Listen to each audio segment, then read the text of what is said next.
Good afternoon, everyone. We'll be starting now.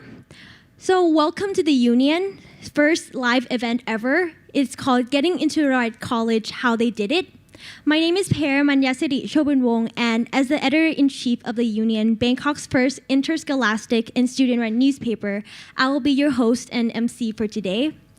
Today we have both students who are planning to go to universities abroad, as well as parents who will be guiding and supporting them through this process.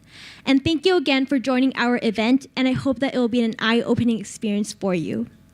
Preparing for college can be both a challenging and perplexing task because there's no set path or formula that will get us there. Each of one of us has our own unique passions and abilities that set us apart, and with them come so many possibilities and routes that we can choose to take.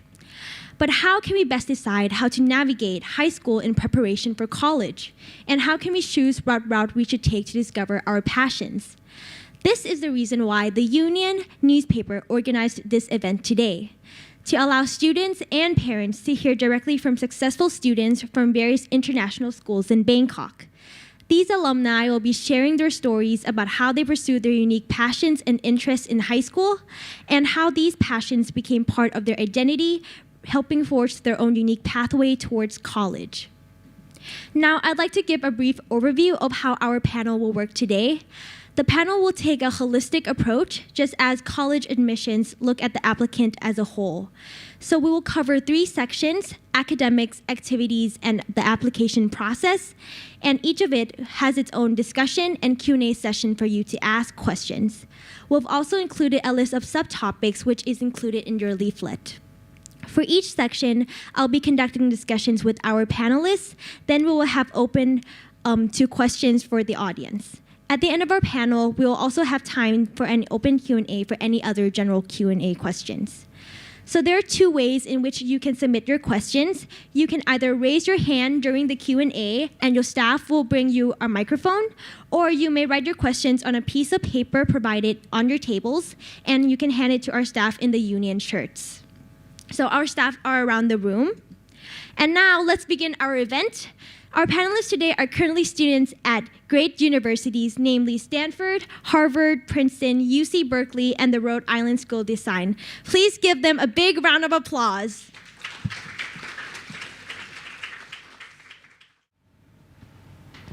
So first of all, could I ask our panelists to introduce themselves? Please tell us your names, high school, university, and what major you plan to go in. Hi everyone, my name is Fresh. I went to Bangkok Patna School, so BPS. I'm currently a freshman at Harvard University, and I'm planning on concentrating in neuroscience and bioengineering.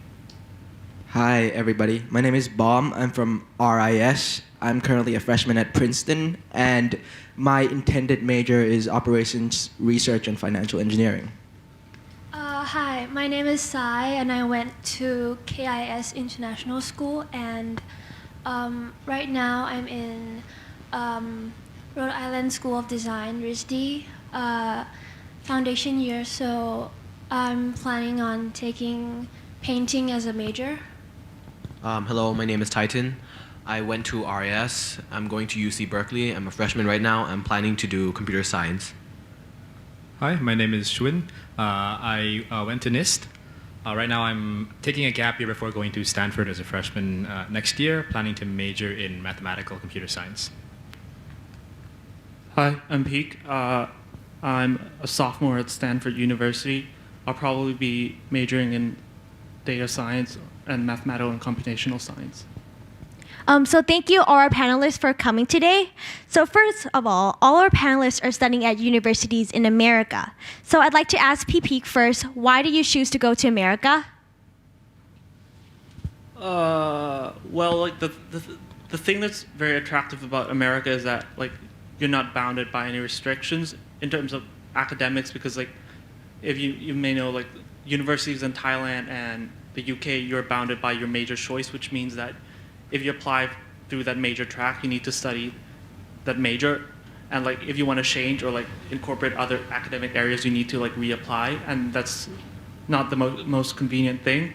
So I think like the US presents like a good program which hosts a balance of the humanities, social sciences, and the natural sciences, and that's why I'm very attracted to the U.S. How about you, Profesh? What do you think? Yeah, so I had the pleasure of deciding between US and the UK as well, namely Cambridge. And I think the reason I decided on the US is very simple. It's because of how interdisciplinary the majors are there and the academic course that you're able to pursue. So you're really able to customize the track that you go on so that it fits all of your unique curves and edges. And I just believe this was something that the UK doesn't do very well. I think the UK and a lot of other places have a rather old-fashioned kind of interpretation of academics. They're quite discretized. And as a result, I believe that the US really offers this cutting-edge way to trailblaze towards, these new discoveries. And I find that very... So how about Pisai? Do you have anything to add about going to America? Or planning on going into the humanities, liberal arts, or fine arts side. Like, I think the US is a good choice because even though you have like this defined major that you're going into, I think that the courses like American universities offer many overlaps, and they allow you to like cross major or like take classes at neighboring universities or different departments. And I think that really helps people who are not yet quite sure their specific profession, career they want to go into. Oh, so the contrast between the US and the UK is that in the UK you have to pick a major and stick with it, but in US you can always change your major, right? Yeah, or if you don't want, you can just take a class of another major and the credits can transfer. Oh, so that is why studying in the America can be beneficial for you. So in our first section, we'll be talking about the academics our panelists did inside of their schools. Our student panel comes from different schools with varying curriculums, and today we're here to share how each person carved their own path towards college and how they use their tools available to them. P Peak, P Bomb, P Titan, you guys all went to schools which offered the AP program. And all of you did an incredible number of 14 to 15 APs. And this seems like an incredibly high number to most people. P Bomb, how were you able to do this? So I feel like the AP program is, there's like a size of things that you have to study in order to be able to succeed. So I feel like even though it might seem daunting at first, as long as you are on track and as long as you really know what you need to study for, what you really need to learn, then that daunting aspect becomes mitigated by large amount. And so that's how I was able to manage my APs, even though there were a lot. You just have to realize that it is not so difficult as long as you know what you need to do. P Peak, how about you? You started AP as early as 9th grade, right? So how were you able to do it? So I think that like a good strategy going forward would be to have like a schedule where or a time frame where you kind of like decide what APs you're gonna take in 9th grade, 10th grade, 11th grade, and 12th grade. For 9th grade, I think I did European history, and like history has always been of great interest to me. So like I already knew a lot of the content, and at that time, although my studying skills weren't that great, my knowledge compensated for it, so it went just fine. Okay. So in contrast, we have the IB program, which RIS offers both AP and IB. So P Titan, you also took a lot of APs. How did that benefit you in college, and what made you decide to take the AP route? I personally like the AP route more because it allows for more freedom. You can explore more courses because for IB, you kind of are stuck with the same courses for 2 years, right? But I think taking AP actually helped me a lot. It helped me realize my passion. So in 10th grade, I took 2 APs, but then in 11th grade, I decided to give myself an option and take something that's a bit out of my expertise zone. And I took AP Psychology, and from that, I kind of started having ideas for research projects, and that kind of guided me towards my applications eventually, and that helped me a lot. Wow, so the AP, I think, allows you to demonstrate a breadth of knowledge, right? Yes. So now let's move on to those who did the IBs, which are P-Fresh, P-Schwinn, and P-Sci. So you guys all went to schools which offered the IB program, and you all did the IB diploma. P Fresh, interestingly, because BPS is a British school, you also combined IB with A levels. So can you tell us about that combination? Yeah, so I primarily did the IB. So I took 6 subjects and then plus the bonus requirements for the IB. And on top of that, I took A levels further math as well. So I found that this combination actually worked quite well because I was primarily focused on the IB, which, by the way, I thought was a pretty solid curriculum. I think you're able to get pretty in depth into a wide range of subjects. And the thing about the IB is it has a distribution requirement, meaning you have to do a bit of humanities, you have to do sciences, and language as well. So I thought that this distribution was quite valuable because it allowed me to explore a few different areas that I might not have been comfortable doing if I were allowed to take, only STEM subjects, for example. And I thought that A levels on top of that was a manageable workload. Of course, it was still tough, but I think if you're able to organize your time well, then adding on extra subjects to your workload can be a really good way to show to universities that you're capable and you're very principled and you're organized enough to carry such a heavy workload, and that you're interested in a variety of things. You don't just excel in one subject, but you're also able to do many different things. And I thought that this combination was able to prove that. And P Fresh, how many A levels did you take and how were you able to choose them? Yeah, so I took 1 A level. So I took the further math A levels. And I picked it simply because I really loved math. And I thought that taking it would allow me to extend my knowledge in math beyond the IB curriculum. I think it definitely did just that, because now that I'm taking a math class at Harvard, I feel that there are certain parts of the curriculum where I've already touched upon that in my high school ventures. So I think that was a really valuable experience, and it just cultivated a real genuine love for math for me. Yeah. Moving on to our other panelists who did IB, P Xuan and P Sai, what do you guys like or dislike about the IB? I'll go first then. The IB, yeah, I think I agree with some of Fresh's points, but I guess that distribution requirement actually is a double-edged sword depending on what you want to do. Like if you're someone who likes the breadth as you like, as you're saying, then yeah, it's great. But for someone like me who's very quite like who have very pronounced likes and dislikes, it might be a bit of a bother on my side. So it ultimately depends on what kind of person you are. So I guess moral of the story is just choose the right one for you, I guess. Yeah.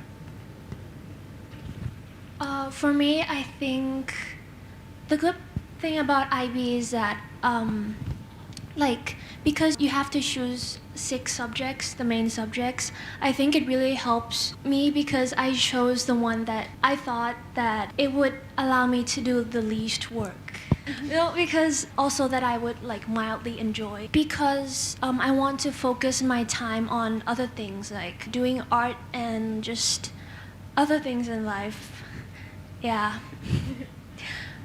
Yeah, but it's still hard work, but I think that because it's because of those requirements and the limited number, I think we are able to customize our choices and what we take better, so that we get a sense of okay, we're taking this subject for the next 2 years.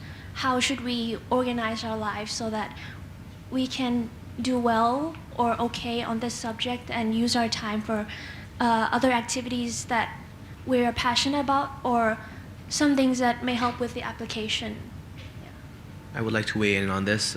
As Xuan said, for people who are extremely focused on certain areas such as computer science, I myself did a lot of research, and if I had a lot of work to do in school for IB already, then I don't think I would be able to conduct any decent research at all.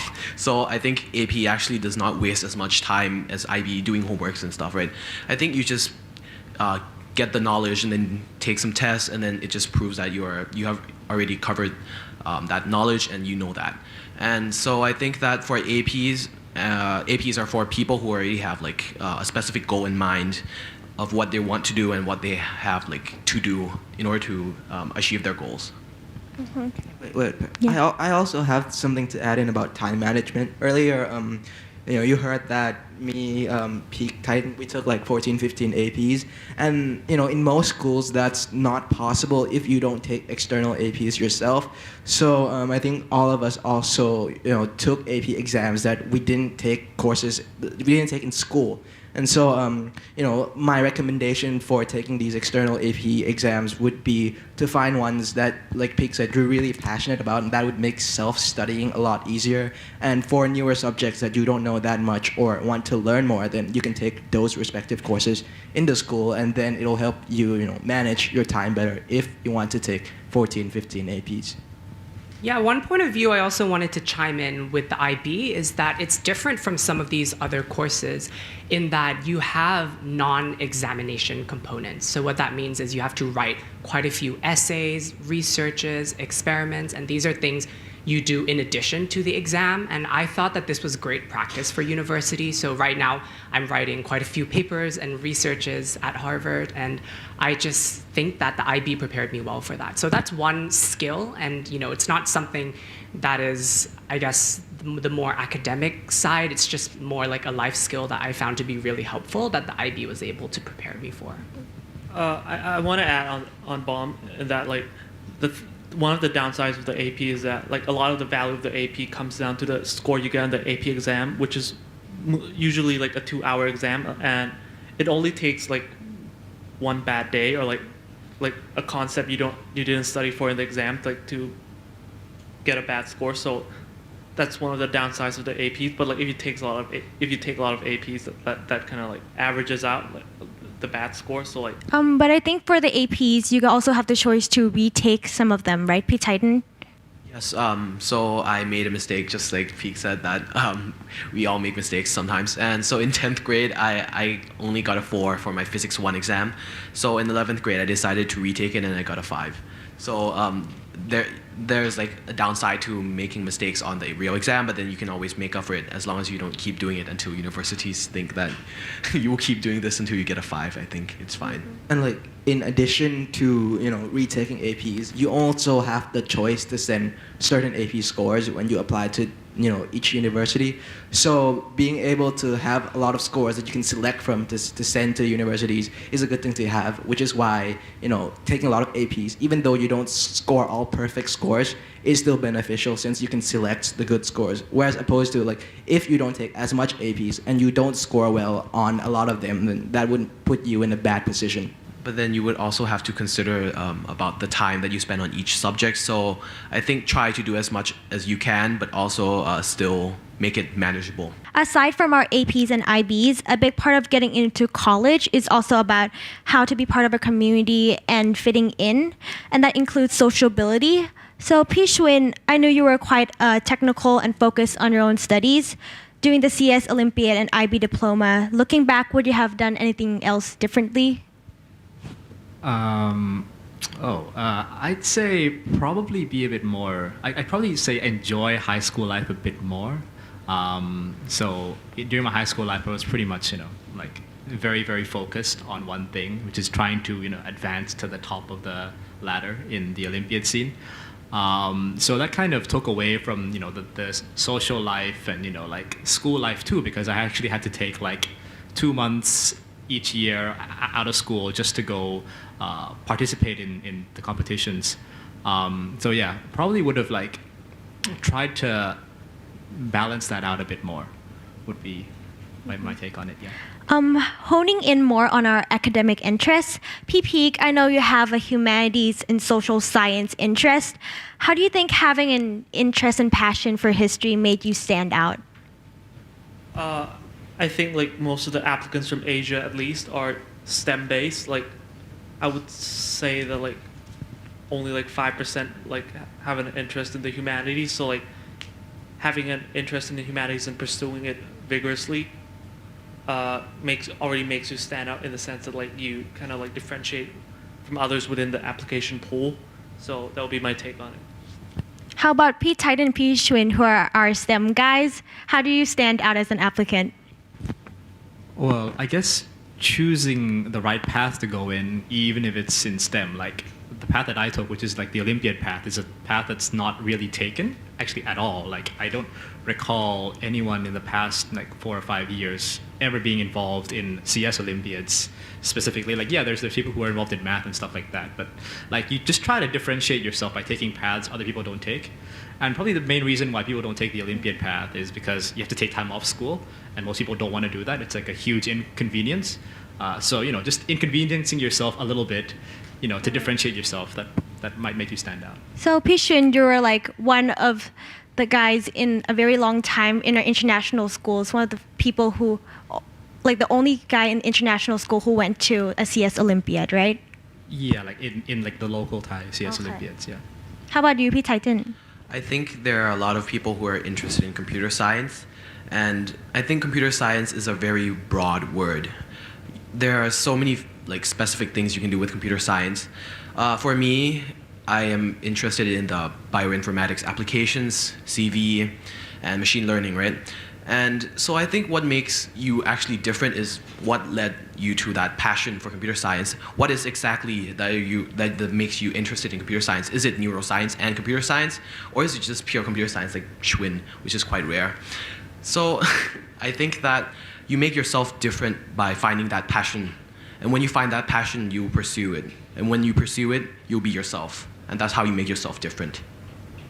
I'd like to chime in quickly to what the last three guys have said. So I think that you definitely don't have to choose between STEM and social science and humanities. There are definitely ways you can combine them. And I think adding on to how to stand out as a STEM applicant, I think that myself as a STEM applicant, I think one of the ways that I thought helped me stand out was that I was able to combine aspects in STEM with also aspects from social sciences and humanities as well. So namely for me, that was things in art and design, activism, entrepreneurship, sociology, and those sort of elements as well. So I think that you definitely don't have to choose between one or the other. I think you can definitely try to combine different things, and ultimately that makes you more interesting to the universities as well. So I'd say a combination of both STEM and humanities and social science is what makes you stand out as an applicant ultimately. I think it's normal to hear about students going for tutoring. Pisai, you have an amazing approach to extra tutoring in which you took an apprenticeship. An apprenticeship is where you went to train and learn about the art profession. So can you tell us a little bit about how your apprenticeship complemented your passion for art? So at my school, because I take the IB, we have to do something called CAS, which is like sort of an activity that you do outside your academic life that needs to have like creativity, action, and service.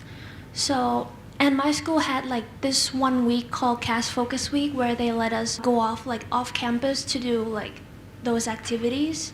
So I chose to do a tattoo apprenticeship because, well, I wanted to learn more about different art forms, like other than like something on paper on canvas. So, and I also decided to do that because I thought that it would make me stand out in the pool of applicants.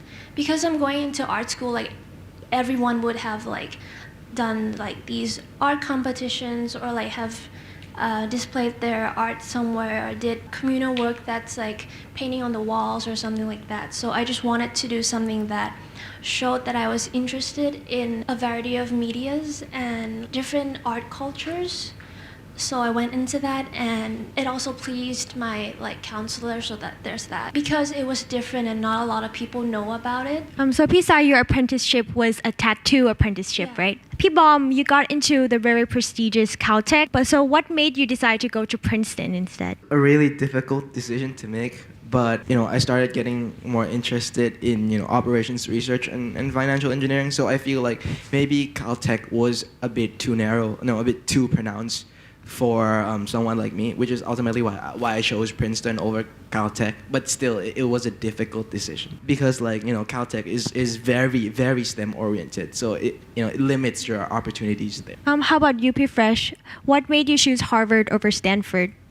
Yeah, so I chose Harvard over Stanford, not to discredit any of their their choices were great for them.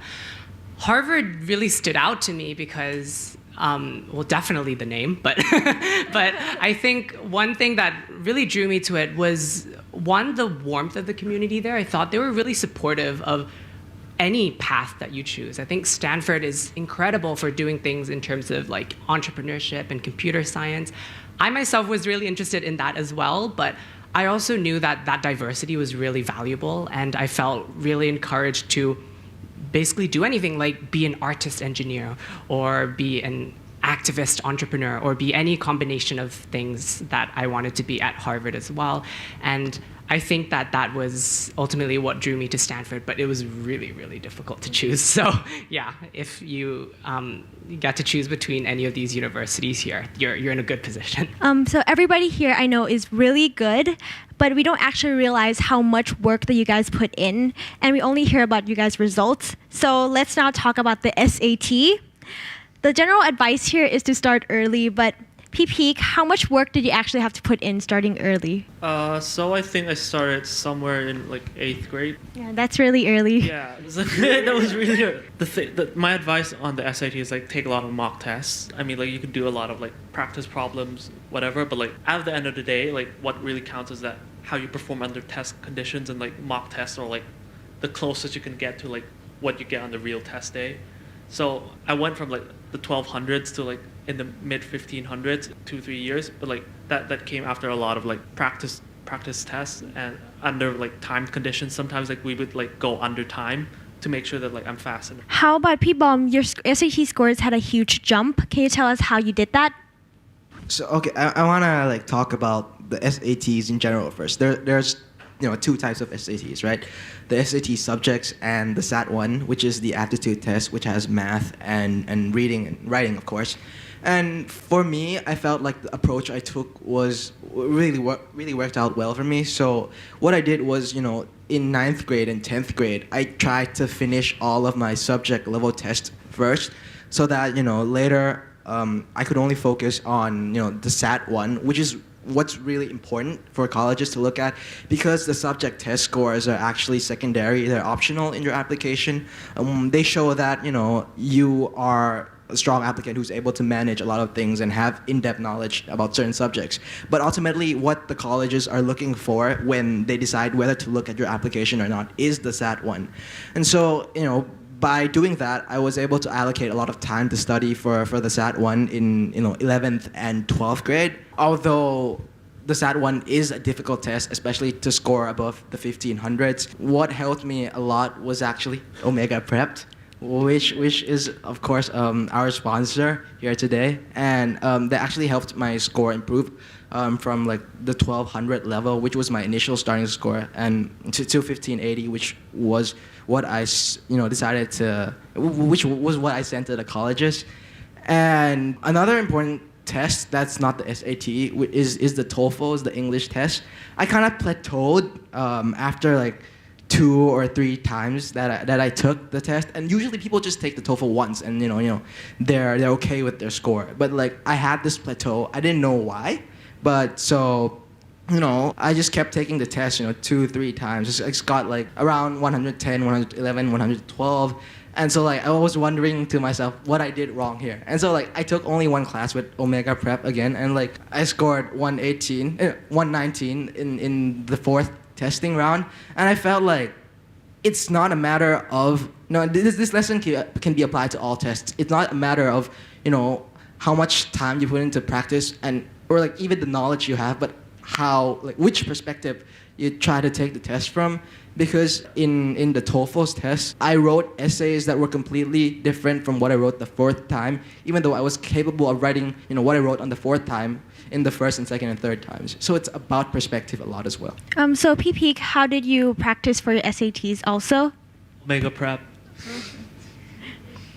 Yeah, so like I think I went to them in like mid 8th grade, and like so like I worked with a specialist there, and like Bomb said, like it's not like you don't have the capabilities to do it. It's like bringing them out, like using the skills that like the program taught you. So the thing about the programs is that like they optimize your test taking skills or analytical skills that you may already have like from your English classes you take at your high school, but like the program really brings out the best in you. Pisai, you also had a very interesting approach to SATs. Please explain a little bit about your SAT subject test and how you approach it like uniquely in the faculty you applied for. So I did not take any subjects, the SAT subjects, because I'm going into the art side. So I really focused on the normal SATs. Because it's an art school, like a lot of people may not do this, but really like put effort in learning with Omega. Yeah, I focus in the class that I take, but then outside I just said that's enough. Like I need to do other things, like really work on my art, because that's, for me, I thought like that would be the thing that would make me different from other applicants and what will get me into the school, not scores and GPAs. Yeah, so I had to like say, okay, like I just put that aside when I know like I've worked on it, and then focused on my art. Not saying that like it wasn't important, but it was effective because I would focus on those 1 hour, 2 hours a day or a week, depending on the time, and that really made me like really focus and really put effort in those hours. So yeah. I just want to emphasize that even though you didn't take the SAT subject test, you were also applying to NYU, Fordham, and Boston, those places also, right? Yes. So people who did not take the SAT subject test, they could still apply and get into these colleges? Yes, of course. I know a lot of us would like to know how our panelists practice for the SATs. So Pre-Fresh and Pishwin, do you guys have any other tips for our audience today? Yeah, sure. So tutoring is a great option for sure. Personally, for me, I self-studied for the SAT by doing lots of practice tests. I think those are a really good way. They're provided free of cost on the internet. So either that's the official SAT one, or also some are made by third party, but they simulate the experience quite accurately. So I did a few of these, and then I gave the real thing a go, and I did quite well the first time. So I was very lucky not to have to go through any more preparation afterwards. But if you feel that you're struggling to lift your score by self-studying, then I do think tutoring could be a good option as well. I think the biggest tip I have for taking the SAT is definitely to put yourself in the mind of the examiner. You really have to see, what point are they trying to prove with this question? Which option do I think examiner wants me to pick, but actually that's not right. This is the right one. And I think really playing that kind of mind game a little bit can be quite helpful. So that's one tip that I have. And again, there are lots of other tips too that, having gone through the experience myself, can very easily be shared as well with others. So Pre-Fresh, I see that you're one of the very lucky ones who find SAT as a more natural thing that comes to you. I wouldn't say it's like natural, because test taking is difficult and it is meant to be stressful and people learn very differently. I would just say that I really enjoy math, and also I just read a lot as well. So sometimes it's the more unintentional, organic kind of preparation for the SAT that helps, such as just by reading a book, just by debating ideas and logical arguments with people. Sometimes that's a good way to hone in those skills as well without formally practicing for the SAT. How about you, Pishwin? So I didn't prepare too much for the SAT, hence my score is actually lower than all of theirs. Because, the way I allocated my time during high school was, again, putting 95% of my time into Olympiads and all that. So yeah, I did a small boot camp during, I think, 11th grade. Yeah, so at the very beginning of 11th grade, did a small boot camp, then did a few practice tests after that, then took the real thing, so pretty typical route to go. But the key was to minimize my time I had to prepare on the test, because there were so many other things that I had to get to. I guess tips, I'm not entirely sure what tip to give, because Fresh has already said all of it, but yeah, that's just my approach to it, I guess. So I would say that Pishwin and Pisai's approach are similar in that you try to minimize your time and so they can go do other things. Yeah, that's more or less the approach, yeah. So let's pause for a moment and let's end our first section for now. So please raise your hand to ask any questions you have regarding standardized tests, APs, IBs, or anything for our panelists about in-school activities.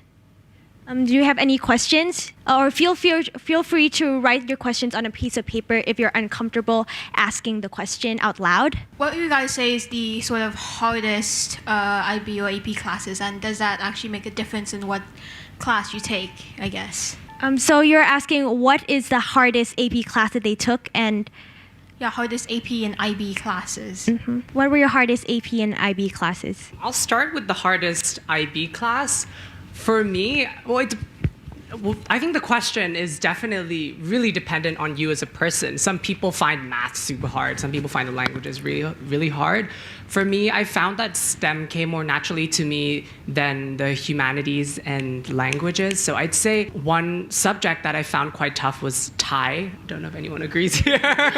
IB, IGCSE was pretty tough for me. And on another note, I actually found the CS IB a little bit difficult because I think the way they design it is not so much to measure how good you are at CS, I feel. I don't know if Shun would agree. Yeah, it does not. Okay, if you don't get a 7 in IBCS, I didn't. That doesn't mean you shouldn't be studying CS in uni because it has no indication as to whether you're actually good at CS or not. Yes. In the industry and in academia. Yeah, so I think No bearing the at bigger all. point here is just that these subjects that we get to do in high school represent a really small part of the bigger subject in university, in life beyond. So one tip is just, if you don't like one subject in your high school, that doesn't mean that you're bad or you shouldn't do the subject at university or beyond. You can always open your mind to it later because the impression that you get of these subjects definitely change. For example, I remember taking a psychology class. I didn't like it. Now it's one of my favorite things to do. So I really think it depends really heavily on the impression you get in these schools. So talking to someone a bit more experienced, people who are now at university like all of us are, can be really helpful for informing your judgment of what to take, what is hard, what is easy, because it can change a lot. You ask how the difficulty of the courses affect which courses we select, right? I don't think it's about how hard the courses are, but whether the timing is right or not. And so, if you plan to take all the subject tests, for example, before 10th grade or before 11th grade, then taking the AP classes that overlap with the SAT subject levels will really help. Or if you want to do other projects, research projects, and say you want to research biology, then taking AP biology would really help as well. Taking AP biology early so that you have a lot of time to study for the subject you're going to be researching on. So simply put, it's not about how difficult the courses are, but really whether at that time you need the courses or not. Because at the end, you'll end up with the same pool of courses that you plan to apply anyways to the college. Pichaitan or BP, do you have anything to add about AP? Personally, for the courses that I am good at, I usually take around 4 of those at least, and I usually leave one AP or one subject that I'm not good at but I want to explore. For me, in 11th grade, that was psychology, and I think it helped a lot to try something new. So it's not necessarily about what is hard, what is not. It's also about what you're interested in and what you're good at. So balance those out. And for APs and IBs, does it also matter about the teachers teaching your classes at your schools? I would say the teachers play a very big part in how difficult the classes are, because the AP, the AP on your application is the grade you get in school, in that AP course, and some teachers want to do a distributed grade. Some teachers just give easy A's, and then you definitely need to work very, very hard to get the A. And so my advice is that if you know the teacher's really bad and he or she's a strict grader, you need to make good connections with them so that they can be a bit kind to you when they grade your homework. I just wanted to say, yes, it does matter, but in my case, I really didn't have a choice because, I really wanted to do these subjects I selected regardless of the teacher, but then went in, and then found out that oh no, these teachers are not for me or not what I expected. So then for those subjects that I thought their teaching wasn't right for me, I just turned more to self-studying or trying to find materials that they used or asked for those resources and then study them on my own while they're talking in class. Yeah. Because time is precious, yes, and regardless of what subject you're taking, if the teachers aren't, you think they aren't right for you, I think that it doesn't mean the subject is not right for you. It's just that maybe you would have to change your approach a bit to like self-studying or trying to learn in different ways, like reading or listening to like other extra textbooks, or maybe like ask for notes or something like that. Yeah. Okay, thank you for Pipik and Pisai's very honest answers. Are there any other questions in our audience that we would like to ask? Hi, so to add on to the question that P-Bomb answered, if you take an AP class that already corresponds with like a subject test, do you feel like you need to study a lot for that SAT subject test? Yeah, so like I can relate to this a lot because I took AP Bio on 10th grade, and because the knowledge overlaps like a lot, around 80% of the SAT subject content comes from AP Biology and vice versa. I found that I did not have to study a lot for AP Biology, SAT Biology at all. So definitely, like, if you plan to take the subject test, take the APs that year too, because it can help you so much. You have heard that all of us talk a lot about time management and optimizing time management, and that's one way to optimize time management. I did almost the exact same thing. I did not start studying for my SAT chemistry until late first semester of 12th grade, because that's when I started taking AP chemistry too. Even though it's a bit late, I think that what Bomb said is very relevant. I think you should try to match your SAT subject test with your AP subjects, but you should also try to have a lot of diversity to your SAT. You don't necessarily have to take math, physics, chemistry, which is what a typical Asian student does, like me. I think Peek and Bomb did something extra, right? I think you did like SAT history or something. I think they can talk about that. For certain exams, like the history exams and for like the AP and the SAT, it does require some studying because like the exam formats are different. The APs stress analytical thinking, while like the SATs basically want you to memorize facts. You need to dedicate a lot of time adapting. My way, I would actually do the AP first, get some knowledge in, and like a year later you can do the SAT. Peek said, AP is more analytical. SAT is just fact memorization. If you know how to analyze all of the facts, then you basically know the facts. So just take the AP first. To add on that, like if you already took AP, like it already demonstrates expertise in that subject because AP is like supposed to be a first year college class, but SAT subject is only like a high school knowledge test. If you don't do well in the SAT subject test but did well in the AP, so you don't have to worry. The SAT subject tests, there are some of them that are more skill-based as opposed to knowledge-based. So for example, literature is something where you don't have to be memorizing things, you just have to practice those literary skills. So personally, I took the literature SAT subject test. I didn't have to study really hard for it just because it was more so like a reading exam where you practice those skills rather than those facts and knowledge and things to memorize. So really just look into the SAT subject test. There are some that are languages, I think are usually more skill-based rather than knowledge-based. So just have a look at what you might be able to do well. So even if you're a STEM student, taking a world history or literature exam for a subject level test is a lot more important than you think, because it kind of differentiates. It's one differentiating factor from other typical students that you might face. So keep that in mind as you choose to select your subject test. So I'd say that history and literature, these social sciences SATs, help differentiate you more as an Asian applicant, right? If you do well on them. I mean, you could take languages, but then the Chinese will beat you at the SAT subject Chinese. So you rather focus on literature and world history. Are there any other last questions for our panelists? Hi, so how many times is it advisable to kind of retake the SAT 1 test until it kind of borders on the edge of redundancy? I'm not sure like whether Common App still asks how many times you took it. Because that really depends on that. I would say my general rule is that if it continues to go up, if it's not like you get up 1400, 1500, you go back down to 1400, that's kind of bad. So like as long as like the general trend is upwards, like I think you can keep going on. One thing I wanted to say was that you have to check the specific policy for the school you're applying to, because different schools have different testing policies.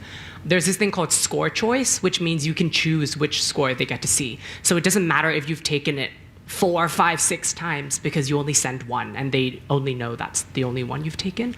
So just check the policy of the school, make sure that it allows you to do something like that.